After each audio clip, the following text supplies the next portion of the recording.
The Great Library of Alexandria was a nexus of the old world. Alexander the Great's empire was as much a campaign of epistemological conquest as it was territorial. Upon defeating the Achaemenid Empire, Alexander's generals gained access to the libraries of Susa, Babylon, and Persepolis, where thousands of cuneiform tablets chronicled advanced systems of hydrology, astronomy, metallurgy, and medicine. Under the Ptolemies, the Library of Alexandria became the greatest synthesis hub of ancient information in the world. Egyptian high priests who guarded traditions from the pre-dynastic age were incentivized or coerced into sharing materials. These included writings from the House of the Phoenix, a temple complex said to preserve the teachings of Thoth, associated with Atlantean wisdom and antediluvian memory. Aristotle himself, a collector of foreign manuscripts, had his students transcribe forbidden alchemical texts that were later cited in medieval Arabic grimoires. Rome's militaristic campaigns often involved deliberate looting of intellectual capital. After the siege of Syracuse in 212 BC, the Roman general Marcellus seized not just spoils, but Archimedes' secret engineering manuscripts, rumored to include heat ray designs and advanced hydraulics. These were locked away for senatorial eyes only, once again mirroring the modern examples we have today of classified research, special access programs. The same thing was happening in the ancient past. Similarly, during the 70 CE destruction of the Second Temple of Jerusalem, Roman forces under Titus confiscated sacred scrolls and archives, and some accounts suggest that they were hidden in the tabularium, accessible only to the Flavian elite. This act may have constituted one of the largest single seizures of pre-monotheistic mystical knowledge in history. Seneca the Younger alluded to such secrets in Naturalis Questionis, where he cryptically claimed that celestial arts are the inheritance of noble bloodlines. While Julius Caesar's siege in 48 BC did destroy a portion of the Great Library of Alexandria, subsequent purges were far more deliberate. The Theodosian decrees in 391 CE, which banned pagan worship, culminated in the razing of the Serapeum, the library's philosophical annex. Bishop Theophilus of Alexandria oversaw the destruction of what many claim to be a repository of pre-Adamite civilization records, including scrolls tracing human history back hundreds of thousands of years. This eradication was more than religious, it was epistemological warfare.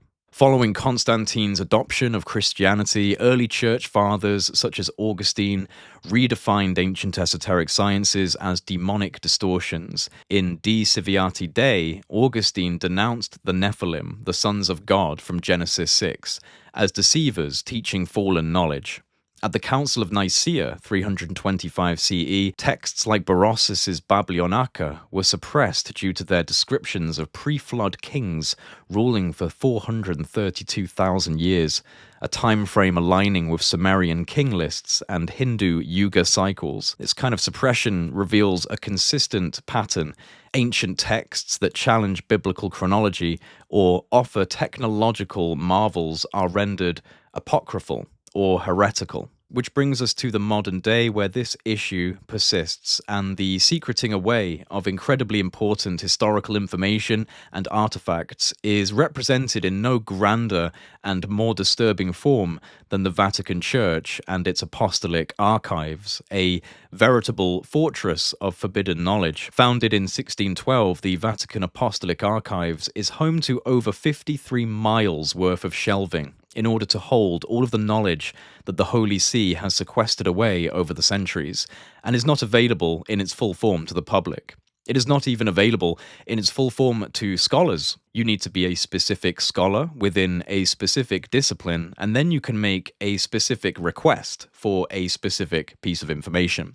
You may be provided that information, but you are not provided anything outside of your requests. This is how the intelligence community operates with classified programs, silos and stovepipes, compartmented intelligence, special access programs. This is the same behavior being exhibited by the Vatican in relation to our own history. The Index Librorum Prohibitorum, which is Latin for list of prohibited books, was a powerful tool of ecclesiastical censorship used by the Catholic Church to suppress writings it deemed heretical, blasphemous, immoral, or otherwise dangerous to the faith and the authority of the Church. It was first issued in 1559 and it was updated regularly all the way up until its abolishment in 1966. By which point, of course, the damage to the expansion of knowledge for the masses had very much been done already.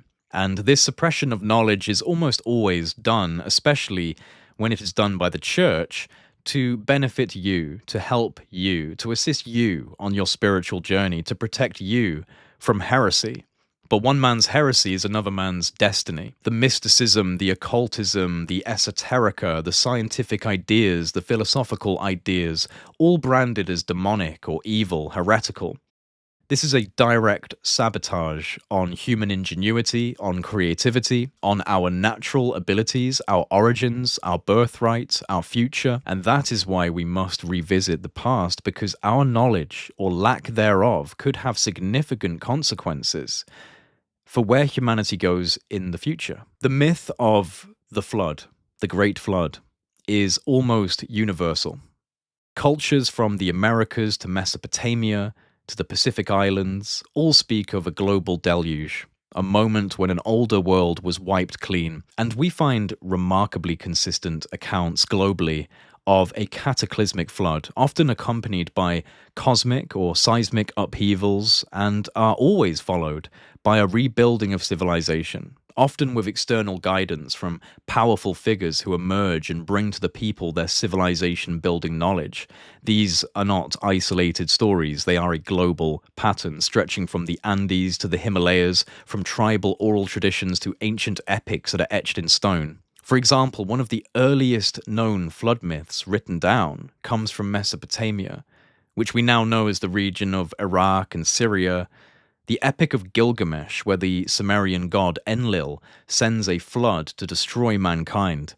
And within this epic, you then have Atrahasis, who is a Noah-type figure, who is instructed to build a boat and save animals and humans.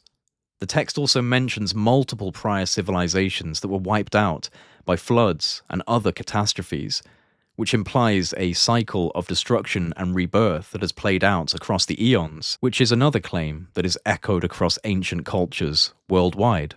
Then you have the Satya Yuga flood myths from the Vedic texts of ancient India. In the Shatapatha Brahmana, it tells of a great flood, foretold to a figure named Manu, who is warned by a deity called Vishnu or Matsya. Manu builds a boat to rescue the sages and the sacred knowledge from the coming destruction, and then after the flood, Manu is told to rebuild the world, with guidance from beings who are associated with maintaining the cosmic order. We have stories from the Aztec and the Mayan traditions of ancient Mesoamerica. The Aztec codices describe several previous suns or ages of man, each destroyed by a different catastrophe, one of which was a massive flood. The Popol Vuh, which is a sacred Mayan text, recounts how humanity was recreated multiple times after great floods and fire from the sky. Each cycle ended in destruction, but between these cycles, spiritual deities and teachers would emerge and re-educate humanity in the ways of agriculture, astronomy, timekeeping, all of the necessary elements needed to bring humanity back from the brink. In ancient Greek mythology, Zeus floods the earth to punish humanity. Polynesian cultures speak of a great wave and rising seas that drowned the ancient lands. Why we discount so many instances of the same story across culture is nonsensical. What interests me the most is what preceded the floods. What was before all of this destruction? Well, the Sumerian and Egyptian accounts speak of the Antediluvian kings who ruled for thousands of years, figures of immense wisdom, of cosmic knowledge, builders of vast stone structures. In Egyptian records, like those kept by the priest Manetho, he speaks of the time of the Shemsu Hor, the time of the followers of Horus, who he says predated the dynastic pharaohs and was said to have built great works of stone. Then, of course, you have Göbekli Tepe in Turkey, the oldest megalithic site in the world, and one that mainstream archaeology would have us believe to be the start of civilization. but it seems more like the restarting of civilization to me. With evidence of organized labor and advanced astronomical knowledge suddenly popping up seemingly out of nowhere, there is no evidence of a gradual progression up towards a site like Göbekli Tepe. It just appears in an area associated typically with hunter-gatherer communities. So the idea that these hunter-gatherers put down their spears one day, climbed out of their deer-hide tents and began constructing multi-ton stone building projects with precision cosmic and geodetic alignment, crafting with precision some of the hardest stones on the planet, during a period of time that, according to our completely broken and inept models for history, predates the use of even copper and bronze tools, predates the invention of the wheel, and predates essentially all markers of civilizational development. The Stone Age, the Neolithic Age, an age where we are taught we are a rudimentary, basic, primal people, a very basic form of humanity. Suddenly, out of nowhere, during this time period, we start making Stonehenge, Göbekli Tepe, Newgrange, the Hypogeum. It makes absolutely no sense. For quite a few years now, I've been looking at archaeology, archaeoastronomy, quantum physics, acoustics, mythology, and consciousness studies, and exploring the possibility that a highly advanced civilization once existed on Earth. The level of geometric exactitude, celestial alignment, vibration-sensitive engineering, all demonstrates an awareness of Earth's subtle energetic anatomy, what we might now call planetary bioelectromagnetism. We have the extremely advanced evidence left behind. We have the shattered remains of incredible temples and structures that defy our conventional models. And so why do we so quickly dismiss the indigenous histories when they are also backed up by architectural anomalies that we cannot explain?